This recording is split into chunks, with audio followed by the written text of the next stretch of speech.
खासदारांनी सांगितलं की गणपतीपूर्वी मुंबई गोवा महामार्ग हा सुस्थितीत होईल. तुम्हाला काय वाटतं? जरा गाडी काढून प्रवास करून बघा बा, इथे इथे तिथे कशाला फार नको. तर यांच्याच मतदारसंघामध्ये लांजा आणि पाली आणि संगमेश्वर इथे जाऊन बघा रस्त्याची काय अवस्था आहे. ती गणपतीपूर्वी होणार नाही. म्हाळवस आला तरी सुद्धा नाही. एक साखरमान्यांना सांगण्याच्या ऐवजी राज्यकर्त्यांना शरम वाटत नाही अद्यापही. एवढी वर्ष झाली तरीसुद्धा मुंबई गोवा राष्ट्रीय महामार्गाची ही जी अवस्था आहे, दुरावस्था आहे, खास करून पाली असेल, लांजा असेल, संगमेश्वर असेल, रायगड असेल, या संपूर्ण रायगडचा तर महामार्ग मागच्या 20 वर्षापासून चालू आहे. रेकॉर्ड ब्रेक आहे तो. मी या महामार्गाच्या बाबत माननीय नितीन गडकरी साहेबांना अनेक वेळा भेटून सांगितलं की एकदा तरी तुम्ही स्वतः त्या रस्त्याने प्रवास करा. हवाई वाहतूक नाही, रस्त्याने तुम्ही करा. परंतु दुर्दैवाने ठेकेदारांसाठी तयार झालेला हा मुंबई महामार्ग तो कोकणवासियांसाठी नाही, तर ठेकेदारांचे आणि सत्ताधाऱ्यांचे खिसे भरण्यासाठी आहे. म्हणूनच ही आज दुरावस्था ओढवलेली आहे. रत्नागिरीतला मुंबई गोवा महामार्ग म्हणजे गणेश चतुर्थीपर्यंत सुस्थितीत होईल असं वाटतं मला? अजिबात वाटत नाही आहे, अजिबात नाही. आता कालसुद्धा मी लांजाला होतो, संबंधित अधिकाऱ्यांना भेटलेलो आहे. म्हणजे गाड्या चालवण्यासारखा तो महामार्ग करतील की नाही हे सुद्धा शंका आहे. दुसरीकडे एक म्हणजे ठाकरे गट आणि सिंधुदुर्गातलं ठाकरे गट म्हणजे रत्नागिरी आणि सिंधुदुर्ग, नेमकी रत्नागिरीमधली परिस्थिती काय आणि सिंधुदुर्गातली परिस्थिती काय? म्हणजे आता महानगरपालिका निवडणुका किंवा स्थानिक स्वराज्य सगळ्यांच्या निवडणुका असतील, एकंदरीत काय तयारी ठाकरे गटाला? रत्नागिरी जिल्ह्यातील शिवसेना उद्धव बाळासाहेब ठाकरे पक्षाची स्थिती खूप चांगली आहे. कालसुद्धा रत्नागिरी, लांजा, राजापूर या भागातल्या मी मोठ्या मिटिंग घेतल्या. पदाधिकारी सक्षम आहेत. सिंधुदुर्गामध्ये अद्यापही आम्हाला बांधणी करायची आहे. माननीय वैभव नाईक, मी, बाबुराव धुरी, आम्ही सतीश सावंत एकत्र बसून त्यावर चर्चा करून चांगली बांधणी करू. सिंधुदुर्गातली काय स्टेपला सद्यस्थिती आहे म्हणजे एकंदरीत? नाही, सिंधुदुर्गातली पक्षबांधणी करण्याची आम्हाला अजून खूप आवश्यकता आहे. भाई, काल राज ठाकरेंची मीरा भाईंदरमध्ये सभा झाली. त्या सभेत त्यांनी असं म्हटलंय की हिंदी सक्ती जर केली तर शाळाही बंद करू. खरं म्हणजे पहिलीपासून सक्तीची हिंदी भाषा करणं हा मूर्खपणा आहे शासनकर्त्यांचा. आणि त्या विरोधातच माननीय पक्षप्रमुख उद्धवजी ठाकरे किंवा राजसाहेब ठाकरे हे अत्यंत पोटतिडकीने आवाज उठवत आहेत. संपूर्ण महाराष्ट्रातली जनता त्याविरुद्ध बोलते. अख्ख्या देशामध्ये फक्त उत्तरेची राज्य सोडली तर बाकी कोणत्याही ठिकाणी पहिलीपासून सक्तीची हिंदी केलेली नाही. फक्त महाराष्ट्रामध्ये हा जो घोळ घालत होते केवळ आणि केवळ मतांवर डोळा ठेवून ते करत होते. परंतु आम्ही होऊ देणार नाही. त्यांनी तुम्ही म्हणालात की मतांवर डोळा ठेवून त्यांनी तोही उल्लेख केला. ते म्हणत होते की मीरा भाईंदरपासून पालघरपर्यंत अमराठी आमदार किंवा खासदार उभे करायचे, ते निवडून आणायचे आणि मुंबई गुजरातला जोडायचा डाव असल्याचं त्यांनी म्हटलं. खरं आहे ते. आता कारण आता गुजरात हे जवळजवळ पालघरपर्यंत आलेलं आहे. म्हणजे तिथला बडोदा एक्सप्रेस असो, बुलेट ट्रेन असो, अहमदाबाद हायवे असो, ह्या वेगवेगळ्या मार्गाने गुजरात मुंबईला जोडण्याचं जे काम ज्या गतीने होतं आहे ते पाहिल्यानंतर त्यांना संपूर्ण वसईपासून पुढचा सर्व भाग हा गुजरातमय करायचा आहे. या दृष्टिकोनातून त्यांची पावलं चाललेली आहेत. परंतु शिवसेना उद्धव बाळासाहेब ठाकरे पक्षसुद्धा त्या विरोधात मजबूतीने उभा राहून त्यांच्या विरोधात लढतोय. भाजपचे खासदार दुबे जे होते त्यांनी असं म्हटलं होतं की मराठी माणसं जी आहेत ती अमराठी माणसांच्या जीवावर जगत आहेत. त्यावर आता राज ठाकरेंनी प्रतिक्रिया दिली. त्यांनी असं म्हटलंय की दुबेंना डुबाके मारेंगे. खरं म्हणजे आम्ही कदापि हिंदी भाषिकांच्या विरोधात नाही. आमचा विरोध सक्तीच्या हिंदी भाषेला आहे. हिंदी भाषिक आणि शिवसेना किंवा हिंदी भाषिक आणि मराठी माणसं खेळीमेळीच्या वातावरणात मागच्या अनेक वर्षापासून राहत आहेत आणि भविष्यामध्ये सुद्धा राहणार आहेत. परंतु ह्या दोघांमध्ये वितंडवाद कसा होईल, ह्या दोघांमध्ये दुरी कशी तयार करता येईल यासाठी भारतीय जनता पक्षाने हे पोपटपंची करणाऱ्यांना बोलायला लावलेलं आहे. मराठीच्या मुद्द्यावरती राज ठाकरे, उद्धव ठाकरे एकत्र आले. आगामी निवडणुकीसाठी सुद्धा ह्या दोघांची युती व्हावी अशी शिवसैनिक आणि मनसेच्या शिवसैनिकांची इच्छा आहे. वाटतं का तुम्हाला एकत्र येतील?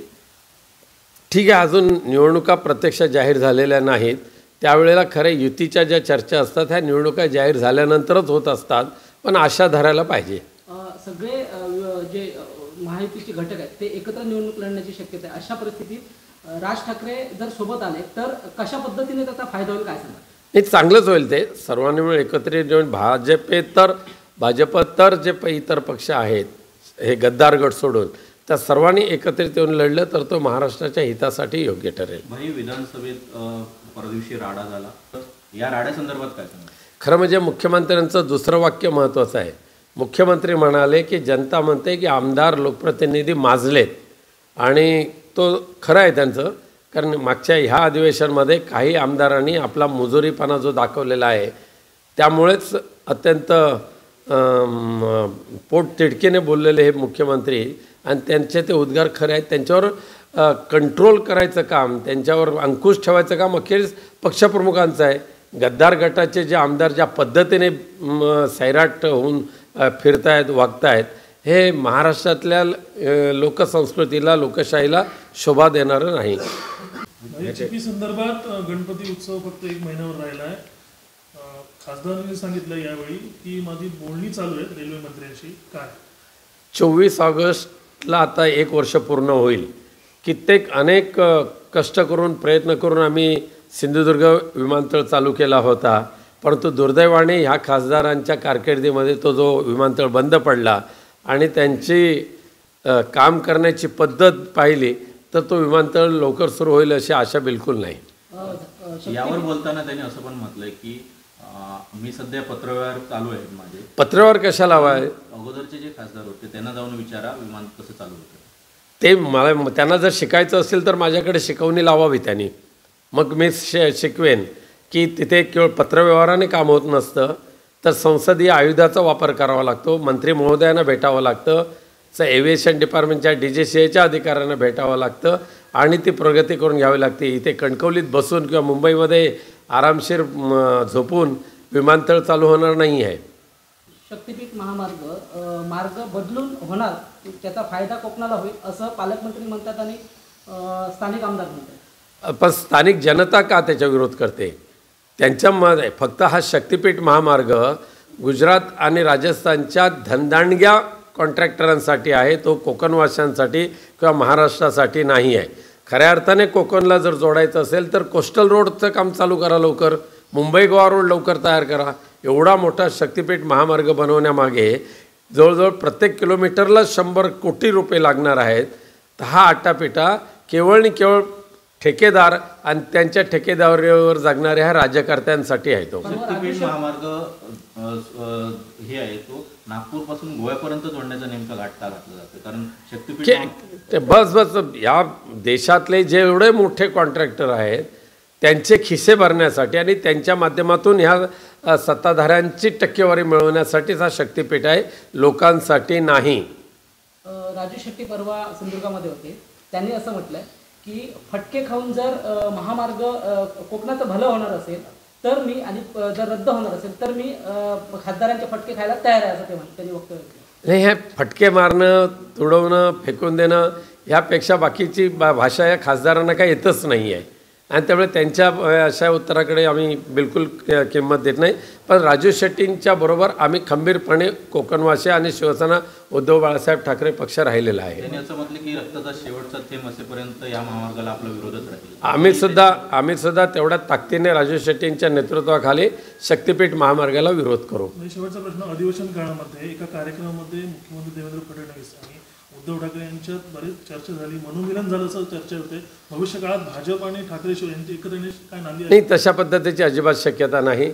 अधिवेशन म्हटल्यानंतर प्रत्येकजण एकमेकाला भेटत असतो आणि त्या इमारतीमध्ये एक खेळीमेळीचं असं वातावरण असतं. फक्त ते बिघडवण्याचं काम आत्ताच्या ह्या घटनेने झालेलं आहे गुंडांच्या माध्यमातून. एक अधिवेशनाच्या शेवटच्या दिवशी एक व्हिडिओ व्हायरल होतोय. उद्धव ठाकरे येत आहेत आणि त्यावेळी उपमुख्यमंत्री आहेत ते कानाला फोन लावून आहेत. तो सध्या व्हिडिओ व्हायरल होतो, काय सांगा? अख्ख्या महाराष्ट्रातल्या जनतेने त्याच्यावर प्रतिक्रिया दिलेली आहे. आणि हे ठीक आहे, जे गद्दार आहेत त्या गद्दारांकडे बघण्याचं, बसण्याचं, हसण्याचा हा प्रश्नच नाही. अजून भीती आहे मनात गद्दारांना.